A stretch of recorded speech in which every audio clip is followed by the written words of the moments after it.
Hey guys, welcome to today's Wealth WOD. Al Lewison. Cam McClellan. Wealth WOD stands for workout of the day. Where are you buying this year, Al? It's a big question. People want to know, where is the hot spot?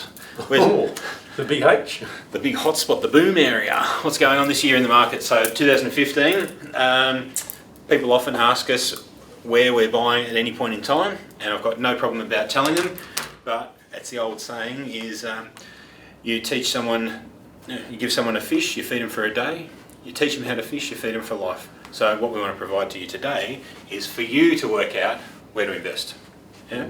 So what markets would you be buying in, Al? What sort of strategy would you use to work out what market to buy in at this point in time? A little thing called the MAP process, Cam. That process. Now, what was that again? Remind me. Oh, it's market and area and property. Market, area, property. So what city are we buying in? Let's just talk about that today and how we go about that. So map. Let's do a little target. Let's use this. That's a target. That's a target. So Can you see it? You can see it. market, area, property. So, to allow you guys to work out where it is, the opposite way to go is that most people go and they go and find the local the property. Usually most people buy within their own postcode because they understand that. Let's go the opposite way. Let's work out what markets we want to go in, then areas, and finally property. So, I reckon we could do that, Cam, by ruling out the ones we don't like. What do you think about that? great idea. That's a great idea, isn't it? Great That'd idea. be different, wouldn't it? So, we'll look at Sydney, Melbourne, Brisbane, and Perth. So what's the number one thing, knowing that as developers, as a market is getting into a heated area, we're developing as fast as we can to dump our stock onto market. All the other developers, we're not unique, all the other developers are doing the same thing. So what happens when the newspapers, after a couple of years, when the newspapers finally catch on that there's an undersupply in a capital city, we've been buying lots of stock like the other developers, we're developing our stock, the newspapers go crazy, the market gets into hysteria, auctions are going through the roof, and then what happens? We dump our product onto the market. Supply and demand. Supply and right. demand.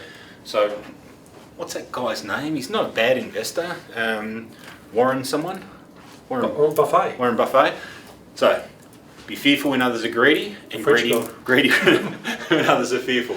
So let's take this into account. Al, before you said let's eliminate some of these. Yeah. So we invest in these 4 capital city markets, but I only like to keep 1 or 2 as my investment options at any point in time.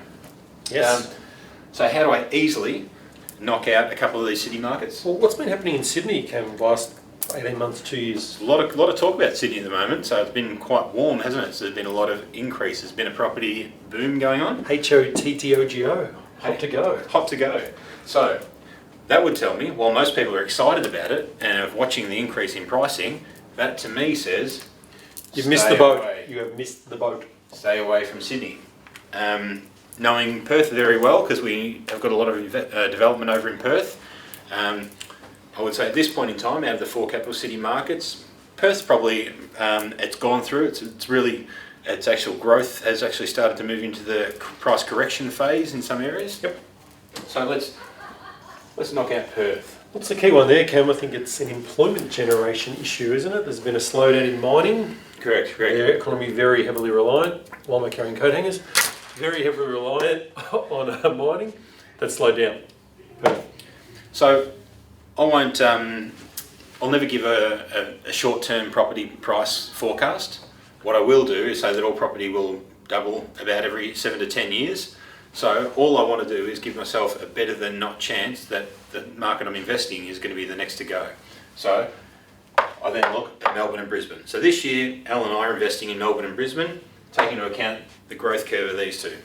Are people reading things like, early this year, I think it was, Melbourne released the Melbourne 2050 plan. They talk about the population Melbourne will see more than doubling in the next 20 and 30 years. They're the things I'm looking at, guys. I'm looking at reports like that to tell me what's going to be my portfolio long term. What's the government's plan? If the government released a plan saying, oh, we want to reduce our population by half, guess what, guys, get out. But they're saying things like, we're going to create opportunities for people, bring people to Melbourne. Hey, that's what I'm looking at, that's what I'm going off. So 3 key drivers. If property prices have been getting double-digit figures the last few years, look to another capital city market. Compare the 4 capital city markets as far as their employment rate goes. So have a look at the Australian Bureau of Statistics. Terrible website, but worth looking at. Get used to it. So you're not looking for the best employment figures. You're looking at one that's to knock out.